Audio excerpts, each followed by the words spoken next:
I never thought a small patch of sand and mud that spent half its life underwater would lead to a full-blown war. But that's exactly what happened. It all started because I owned a little piece of the coast, a privilege that came with the house my grandfather built, and one woman decided that my privilege should be her playground. My name is Jake, and I run a small marine construction business. Docks, moorings, seawalls. If it's on the water, I build it or fix it. It's a good living, honest work that keeps me outdoors and lets me be my own boss. I'd inherited my house in the seaside landing community from my grandparents. It wasn't a mansion, just a solid, well-built home on a half-acre lot that happened to back up to a small cove. The property line extended down to the mean low water mark, giving me a private little tidal beach. It wasn't exactly a tropical paradise. At high tide, it was completely submerged, and at low tide, it was a mix of sand, slick rocks, and mud flats. But it was mine, a quiet place to launch my kayak, or just watch the gulls fight over crabs. Seaside Landing had always been a live-and-let-live kind of place. We had a homeowners association, but for most of my life, it was a sleepy, barely there entity. Its main function was to collect a modest annual fee to cover landscaping for the common entrance area and insurance for the small shared boat ramp at the far end of the neighborhood. The meetings were sparsely attended, usually by a few retirees who enjoyed the coffee and donuts. The board was made up of volunteers who did the bare minimum and were happy to keep it that way. It was a system that worked because nobody tried to make it do more than it needed to. That all changed the year Carol moved in.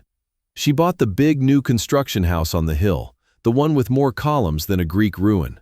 From the moment her moving van arrived, she carried herself with an air of unearned authority. She was a woman in her late 50s, with a helmet of perfectly coiffed blonde hair, a perpetually pursed-lipped expression, and an unnerving ability to spot a blade of grass that was a quarter-inch taller than its neighbors. She saw the sleepy, non-functional HOA not as a blessing, but as a vacuum of power waiting to be filled. Within 6 months, she had attended every meeting, volunteered for every committee, and used a combination of relentless pestering and sheer force of will to get herself elected as the new HOA president. The old guard, mostly peace-loving retirees, were happy to cede the responsibility to someone with so much energy.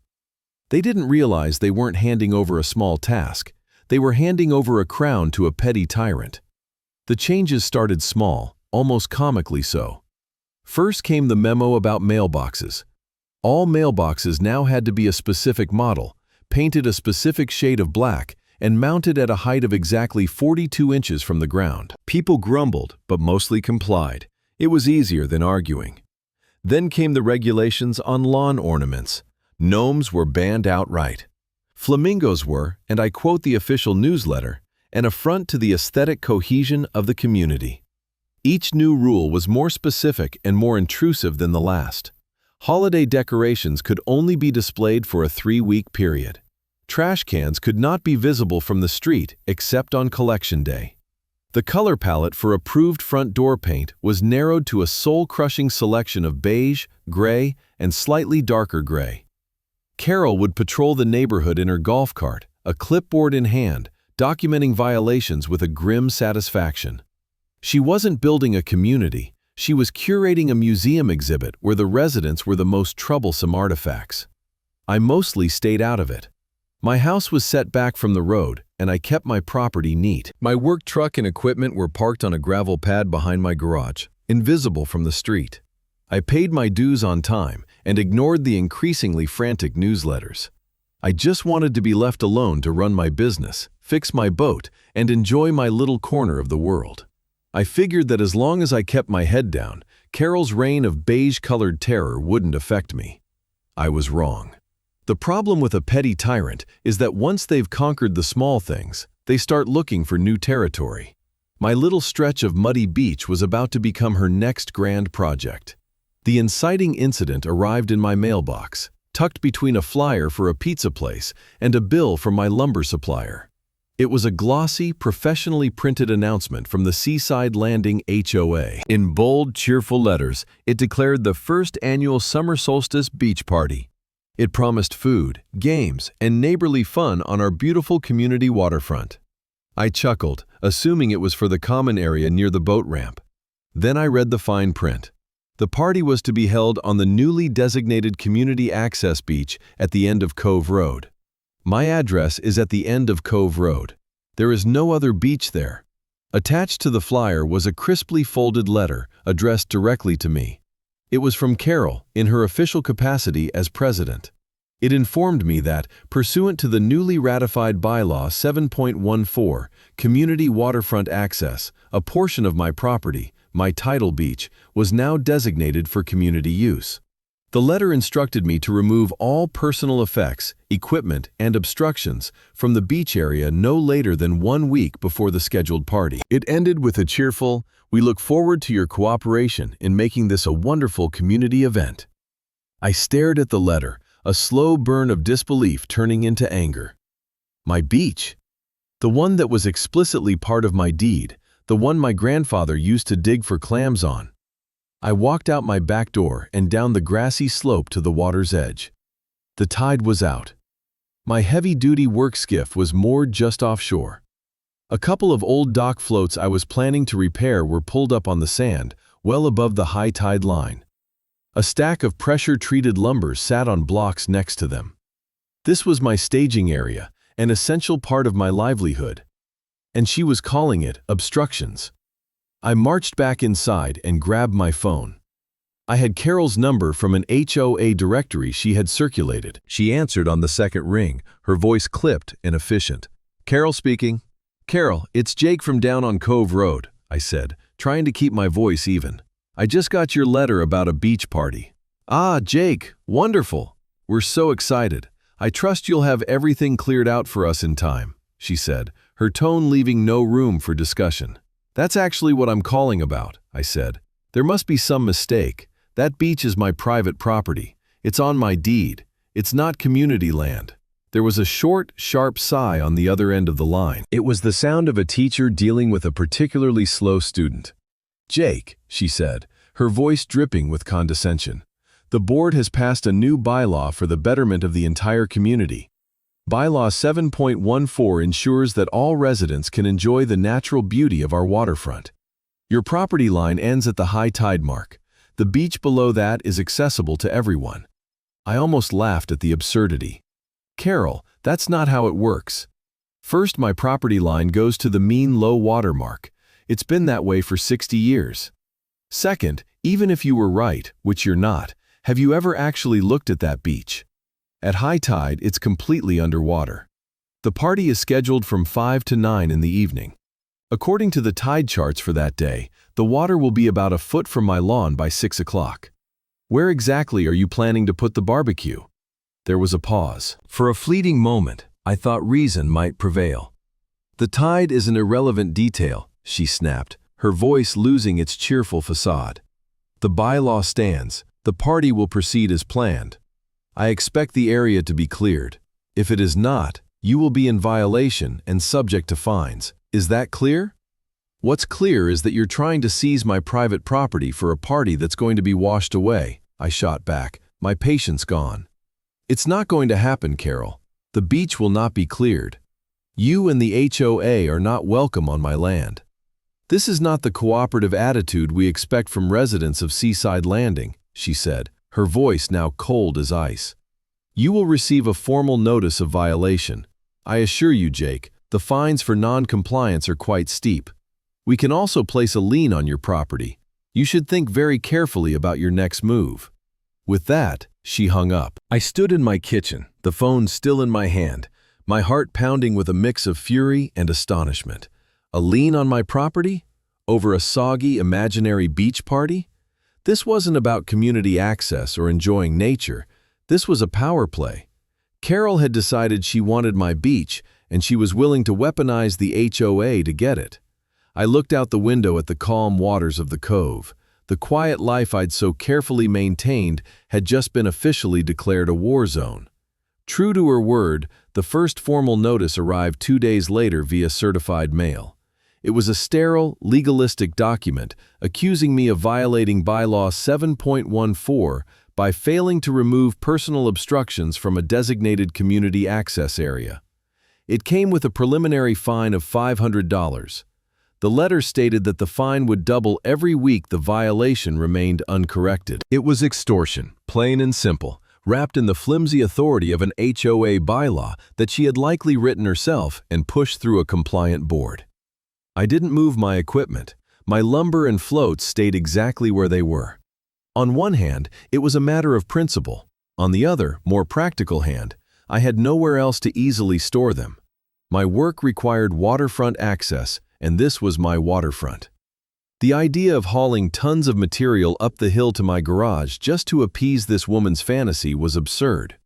I was engaging in what I later learned was called strategic inaction. I was doing nothing, and it was driving her insane. Carol's next move was to escalate from paper to propaganda. She started bad-mouthing me to the neighbors. Suddenly, I was that uncooperative man on the cove, the selfish resident who was hoarding the neighborhood's only beach. She told people I was a commercial polluter, pointing to my work skiff and neatly stacked lumber as evidence of some industrial blight. Some people bought it. I'd get cool stares from a few of the newer residents, the ones who had moved in during Carol's reign and knew no other reality. The conflict began to spill over and affect others, which was the part that truly angered me. My next-door neighbor was a sweet, elderly widow named Eleanor Gable. Mrs. Gable had lived in her house even longer than my family had been in ours. Her property didn't have water access, but her garden ran alongside the path leading down to my beach. One afternoon, I saw Carol's golf cart parked at the end of Mrs. Gable's driveway. Carol was standing over the poor woman, who was nervously tending her roses and gesturing angrily toward my property. Later that day, Mrs. Gable called me, her voice trembling. "Jake, that woman, the president, she gave me a warning," she stammered. "She said my rose bushes were encroaching on the community access path and that I was aiding and abetting your violations. She said if I didn't trim them back, I'd be fined." That was it. Harassing me was one thing. Bullying an 80-year-old woman over her prize-winning roses was another. "Don't you touch a single branch, Mrs. Gable," I told her, my voice tight with anger. "This has nothing to do with you or your garden. This is about her wanting something she can't have. I'll handle it." That evening, I called Arthur Jennings. Arthur was a retired corporate lawyer who lived on the other side of the neighborhood. He was sharp as a tack, had a cynical sense of humor, and had been on the HOA board back in the good old days before it became a dictatorship. He'd seen Carol coming a mile away and had wisely stepped down the moment she was elected. I laid out the whole story for him over the phone. He listened patiently, punctuating my tale with dry chuckles. "A tidal flat beach party," he said when I finished.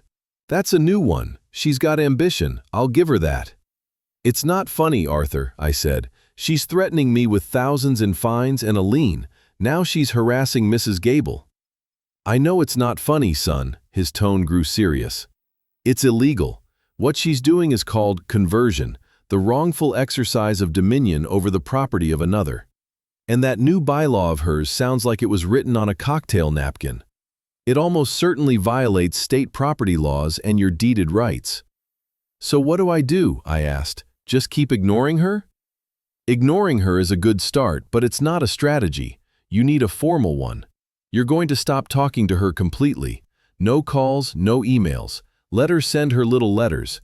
They're just paper tigers for now. Second, you need to hire a real estate lawyer. Not a friend of a friend, but a shark. I know a guy. He eats HOAs for breakfast. It'll cost you some money up front, but it's cheaper than losing your property." He continued. "And third, while the lawyer handles the legal front, you need to go on the offensive. Not by yelling, but by digging.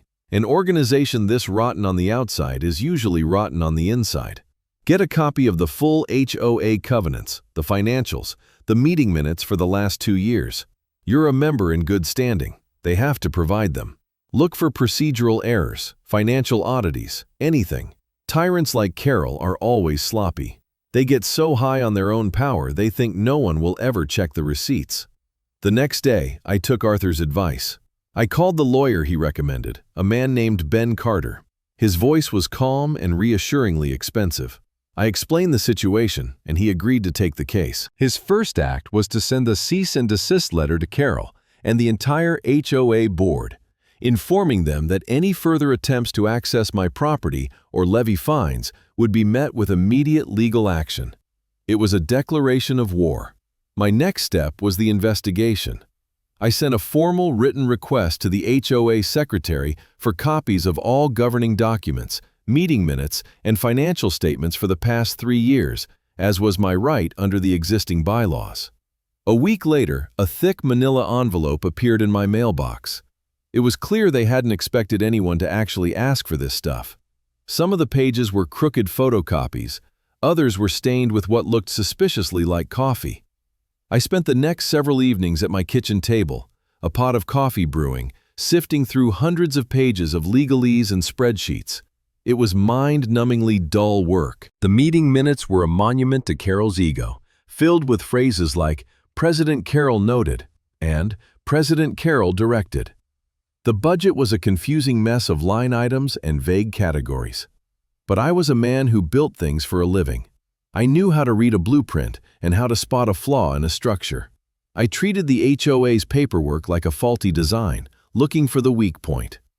I started by cross-referencing the meeting minutes where the infamous Community Waterfront Access Bylaw was passed. According to the minutes, the vote was held at a special meeting that only 3 board members and Carol attended. The bylaw itself wasn't even attached, just referenced. My lawyer later confirmed that for a bylaw affecting property rights, a much higher quorum and a vote of the full membership were required. The bylaw was legally worthless.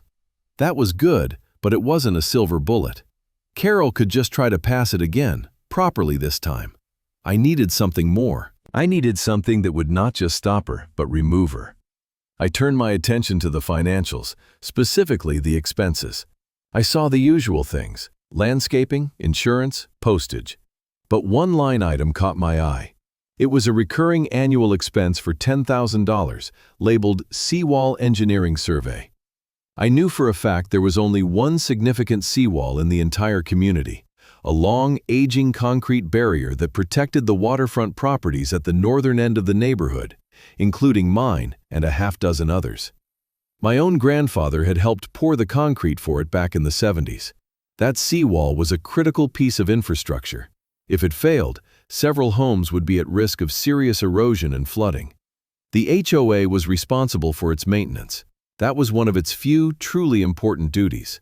$10,000 for an annual engineering survey sounded about right. A certified structural engineer would need to inspect it, run tests, and write up a detailed report on its condition. But here was the thing. I'd lived here my whole life. I worked on the water every day.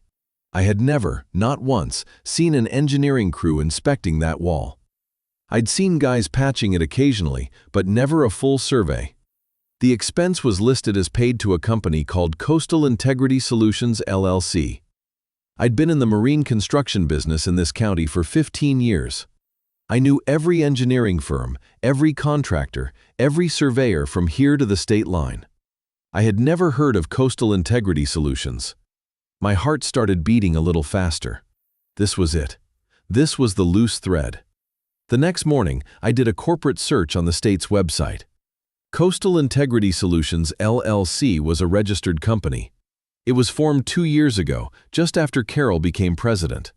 I clicked on the details. The registered agent and sole officer of the company was listed as a C. Peterson. I frowned. The name didn't ring a bell. Then, on a hunch, I did a quick social media search for Carol. Her public profile was sparse, but a tagged photo from a family reunion mentioned her visiting her dear sister. I clicked on the sister's profile. It was public. And there it was, in a post from years ago, a picture of a young Carol with her family, captioned, "My wedding day. So excited to be Mrs. Miller, but I'll always be a Peterson at heart." Carol Peterson. C. Peterson. I felt a cold, sharp thrill, the kind you get when a complex plan finally clicks into place. She had created a fake company using her maiden name and was paying herself $10,000 of HOA money every year for an engineering survey that never happened. She wasn't just a bully, she was a thief. She was embezzling funds meant to ensure the safety of our homes. But I needed absolute proof. A maiden name wasn't enough for a public execution. I needed to confirm that the work was never done. I started calling the legitimate, well-known marine engineering firms in the area. On my third call, I hit pay dirt. I spoke to a senior engineer named George. Seaside Landing HOA? Yeah, we used to have that contract, he said. We did their survey every year for about a decade. Then about 2 years ago, the new president, some lady named Carol, called and canceled. Said she'd found a more cost-effective vendor. We warned her the wall was showing signs of significant spalling and needed monitoring, but she wasn't interested. To be honest, we were glad to be rid of her. She was a nightmare to deal with. I asked him if he would be willing to provide a signed affidavit to that effect. For a chance to see that woman get what's coming to her? He chuckled. I'll have it notarized and sent over by courier this afternoon. I hung up the phone, a grim smile on my face. I had it all. The fraudulent bylaw, the harassment of an elderly neighbor, the fake company, the embezzled funds, the canceled contract with the real engineers, and the most powerful piece of leverage of all, a crumbling seawall that she had deliberately neglected, putting homes and lives at risk, all to line her pockets with an extra 10 grand a year. My strategy shifted instantly. I was no longer on the defensive, trying to protect my little patch of mud. I was on the attack. This was no longer about a beach party. It was about taking out a cancer that had infected my community. Ben, my lawyer, was ecstatic when I laid it all out for him. This is better than I'd hoped, he said, a predatory glee in his voice. This isn't just a civil matter anymore. This is criminal fraud, embezzlement, potentially reckless endangerment. He laid out the plan. Carol had, conveniently, already called a special HOA meeting. The official purpose was to hold a vote to authorize a lien against my property for my failure to comply and my thousands of dollars in unpaid illegitimate fines. It was meant to be my public humiliation. Instead, it would be hers. We wouldn't say a word beforehand. We would let her walk right into the trap she had set for me. The stage was set for a confrontation, and I was no longer the reluctant participant. I was the one holding the script. The night of the meeting, the community hall was more packed than I had ever seen it. Carol's campaign of gossip had worked, but not in the way she'd intended. She had made my case so infamous that everyone wanted to see the final showdown. People who hadn't been to an HOA meeting in years were there, drawn by the scent of drama. I saw neighbors I knew well, and faces I barely recognized. Mrs. Gable was there, sitting in the front row, looking nervous but determined. Arthur Jennings sat beside her, giving me a solid, reassuring nod as I walked in. My lawyer, Ben Carter, looking sharp and merciless in a dark suit, took a seat next to me. Carol was at the front of the room, seated at a long table with the other 2 board members, a timid-looking accountant and a retired salesman who just nodded at whatever Carol said. She beamed at the large turnout, mistaking morbid curiosity for popular support. She looked powerful and confident, completely unaware of the anvil hanging over her head. She banged a gavel to bring the meeting to order. "Welcome, everyone. It's so wonderful to see so many engaged residents," she began, her voice radiating false warmth. "We have a few items on the agenda tonight, but the main event, as I'm sure you're all aware, is the unfortunate matter of the non-compliance of one of our residents." She didn't use my name, but every eye in the room flicked to me. She launched into a 15-minute monologue, a masterclass in self-righteous indignation. She spoke of the importance of community, of shared values, of following the rules for the good of the whole. She painted me as a rogue element, a selfish individual who put his own interests above the community's. She detailed my refusal to comply with Bylaw 7.14 and my arrogant dismissal of the board's authority. She concluded by formally proposing a motion to place a $20,000 lien on my property to cover the escalating fines and legal administrative costs. "This is not something the board takes lightly," she said, her expression a mask of solemn regret. "But we must send a clear message. The rules apply to everyone. Now, before we vote, the floor is open for discussion. Mr. Jake, do you have anything to say in your defense before the community renders its judgment?" She smirked, clearly relishing the moment. It was my public execution, and she was the star of the show. I stood up slowly. The room went silent. I didn't look at her. I looked out at my neighbors. "Good evening, everyone," I said, my voice calm and steady. "I'm not going to talk about my beach. I'm not going to talk about Bylaw 7.14. And I'm not going to talk about the summer solstice beach party that would have been held 2 feet underwater. A few nervous titters went through the crowd. Instead, I continued, I want to talk about something much more important. I want to talk about the seawall. I saw a flicker of confusion on Carol's face. This wasn't in her script. The seawall is not on the agenda tonight, she said sharply. It is now, I said, turning to face her directly. Ben stood up and placed a thick file on the table in front of me. As you all know, the HOA is responsible for maintaining the seawall that protects the homes on the north side of the cove. Our bylaws, the real ones, require an annual structural survey by a certified engineer to ensure its safety and to maintain our community's liability insurance. I picked up the first document from the file. According to the HOA's financial statements, for the past 2 years, we have paid $10,000 annually to a company called Coastal Integrity Solutions for this very survey. I held up the financial statement for everyone to see. What a responsible use of our funds. The only problem is, Coastal Integrity Solutions is a sham company. A murmur went through the room. Carol's face had gone from confused to pale. That's a baseless accusation, she sputtered. Is it? I asked, my voice ringing with authority. I held up the next document. This is the Certificate of Incorporation for Coastal Integrity Solutions, LLC. It lists the sole officer as A.C. Peterson. Would that be Carol Peterson by any chance? Your maiden name? The gasp from the crowd was audible. Carol shot to her feet. This is an outrage. It's slander. That's a common name. You're right. It could be a coincidence, I said, my voice dangerously calm. So let's look at some facts that aren't a coincidence. I held up another paper. This is a sworn, notarized affidavit from the senior engineer at Harris Marine Engineering, the firm that used to survey our wall for 10 years. It states that you, Carol, personally canceled their contract 2 years ago, claiming to have found a more cost-effective vendor. It also states that when they were canceled, they warned you that the wall was showing significant deterioration.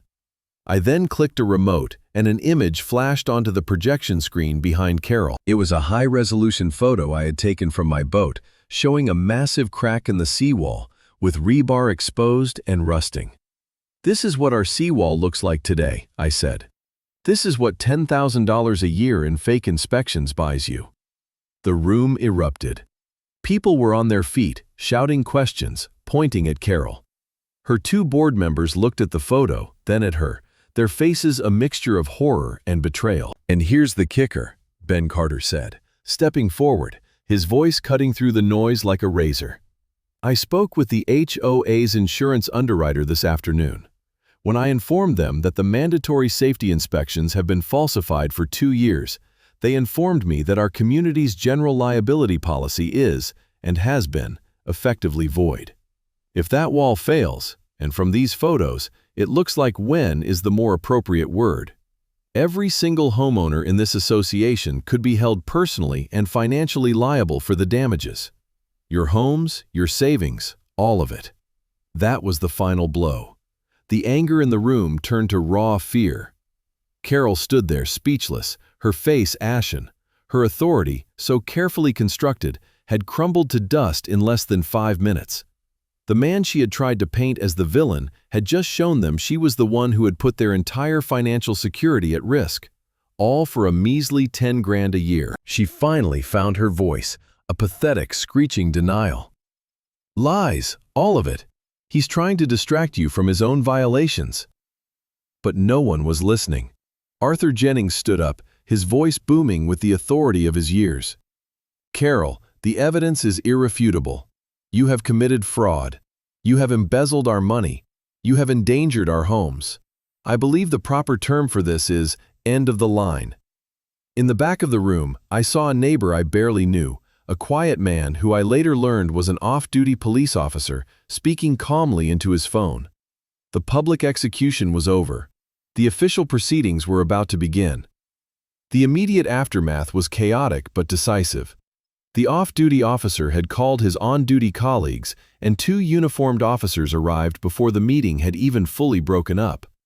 They took initial statements from me, Ben, Arthur, and a few of the other horrified board members. Carol attempted to storm out, but was politely and firmly asked to remain.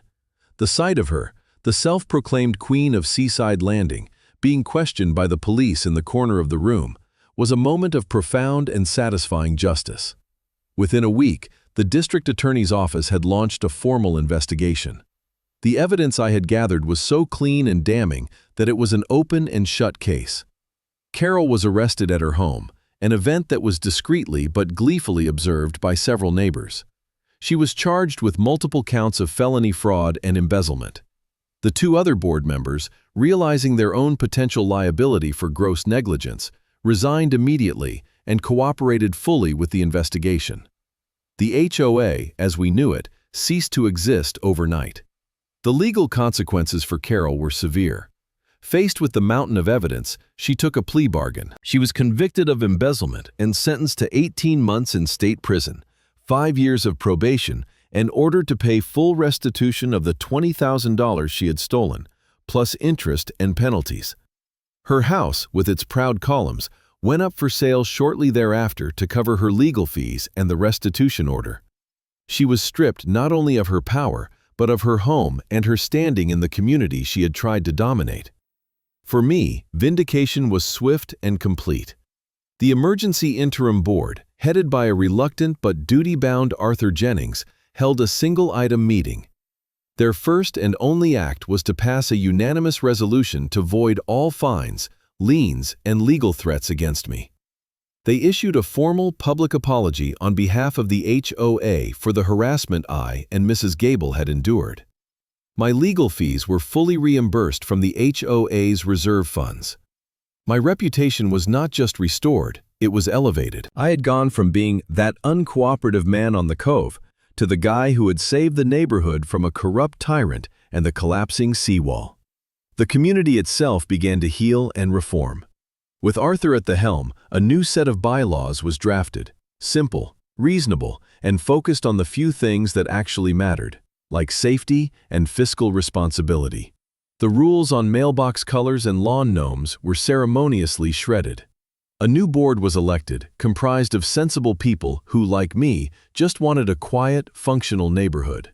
Transparency became the new watchword. Financials were posted online monthly. Meetings were about practical matters, not personal vendettas. One of the new board's first major decisions was what to do about the seawall. They had the $20,000 of restitution from Carol, but the damage was far more extensive. An emergency assessment was needed. In a surprising turn, the board approached me. They asked if my company would be willing to oversee the project.